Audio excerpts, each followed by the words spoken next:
बहुत समय पहले एक छोटे से गांव में एक गरीब लकड़हारा रहता था। उसका नाम रामू था। वह हर दिन जंगल में जाकर लकड़ी काटता और उसे बाजार में बेचकर अपने परिवार की भूख मिटाता। जीवन की कठिनाइयों से जूझते हुए रामू का मन अक्सर परेशान रहता था। वह हमेशा सोचता कि क्या उसका जीवन हमेशा इसी तरह कठिन रहेगा। एक दिन जब वह जंगल में लकड़ी काट रहा था, उसने सुना कि भगवान बुद्ध उसी जंगल से गुजरने वाले हैं। रामू ने सोचा कि यह एक अच्छा अवसर है और उसने निर्णय लिया कि वह बुद्ध से मिलने के लिए जाएगा और उनसे अपने जीवन के बारे में सलाह लेगा। जब बुद्ध उस जंगल से गुजर रहे थे, तो रामू ने उनके पास जाकर हाथ जोड़कर नम्रता से कहा, भगवान, मेरा जीवन बहुत कठिन हो गया है। मैं मेहनत करता हूँ, लेकिन फिर भी मुझे और मेरे परिवार को मुश्किलों का सामना करना पड़ता है। कृपया मुझे बताएं कि मैं अपने जीवन को बेहतर कैसे बना सकता हूँ। बुद्ध ने रामू की बातों को ध्यान से सुना और मुस्कुराते हुए कहा, तुम्हारे जीवन में कठिनाई जरूर है, लेकिन यह तुम्हारे सोच और दृष्टिकोण पर निर्भर करता है कि तुम इसे कैसे देखते हो। मैं तुम्हें एक कहानी सुनाता हूँ जो तुम्हारी मदद कर सकती है। बुद्ध ने कहानी सुनाना शुरू किया। एक समय की बात है, एक गांव में दो बर्तन रहते थे। एक बर्तन सोने का था और दूसरा साधारण मिट्टी का। दोनों बर्तन बहुत अलग अलग थे। सोने का बर्तन चमकदार और सुंदर था, जबकि मिट्टी का बर्तन साधारण और सुस्त दिखता था।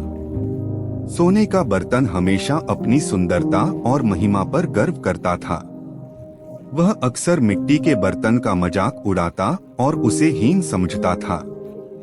एक दिन गांव में एक बड़ा आयोजन हुआ, जहां सभी लोग अपनी अपनी वस्तुएं लेकर आए। सोने का बर्तन भी वहां गया और उसकी सुंदरता से सभी लोग प्रभावित हुए। उसे सम्मान और प्रशंसा मिली, लेकिन मिट्टी का बर्तन अपमानित और असहाय महसूस कर रहा था। कार्यक्रम समाप्त होने के बाद सोने का बर्तन और मिट्टी का बर्तन वापस लौटे। सोने का बर्तन चमकते हुए और गर्वित था, लेकिन मिट्टी का बर्तन दुखी और हताश था। आधी रात को अचानक एक आग लगी और सब कुछ जलने लगा।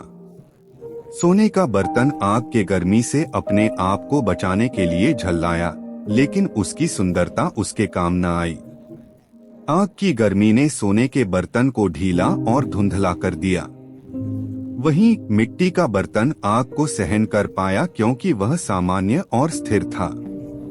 आग के बाद मिट्टी का बर्तन शाबाशी और सम्मान प्राप्त करने लगा, क्योंकि उसकी स्थिरता और मजबूती ने उसे बचाया था।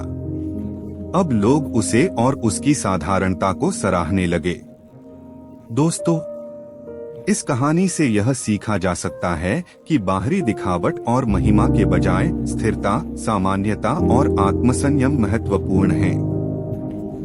बुद्ध ने कहा, जैसे सोने और मिट्टी के बर्तन की कहानी में, तुम्हारे जीवन की कठिनाइयां बाहरी नहीं हैं, बल्कि तुम्हारी सोच और दृष्टिकोण पर निर्भर करती हैं।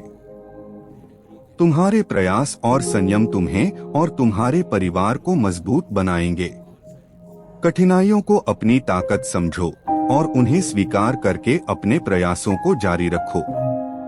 यही तुम्हारी सफलता की कुंजी होगी। रामू ने बुद्ध की बातों को ध्यान से सुना और उनके दृष्टिकोण को अपनाया। उसने अपने जीवन की कठिनाइयों को एक चुनौती के रूप में देखा और अपने प्रयासों में और अधिक मेहनत की। धीरे धीरे उसकी स्थिति में सुधार हुआ और वह अपने परिवार के साथ एक बेहतर जीवन जीने लगा। दोस्तों, जीवन की कठिनाइयां और समस्याएं बाहरी नहीं, बल्कि हमारे दृष्टिकोण पर निर्भर करती हैं। सकारात्मक सोच, संयम और कठिनाइयों को स्वीकार करने की आदत हमें जीवन में सफलता और शांति की ओर ले जाती है। बुद्ध की यह कहानी हमें प्रेरित करती है कि हम अपनी परिस्थितियों को अपनी शक्ति बनाएं और जीवन की चुनौतियों का सामना धैर्य और दृढ़ता से करें।